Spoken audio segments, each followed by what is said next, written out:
I can't imagine how the world would be.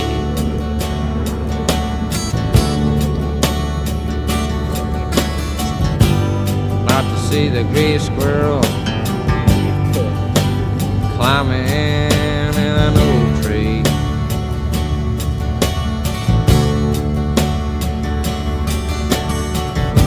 To walk through a cornfield and not see the wild duck fly.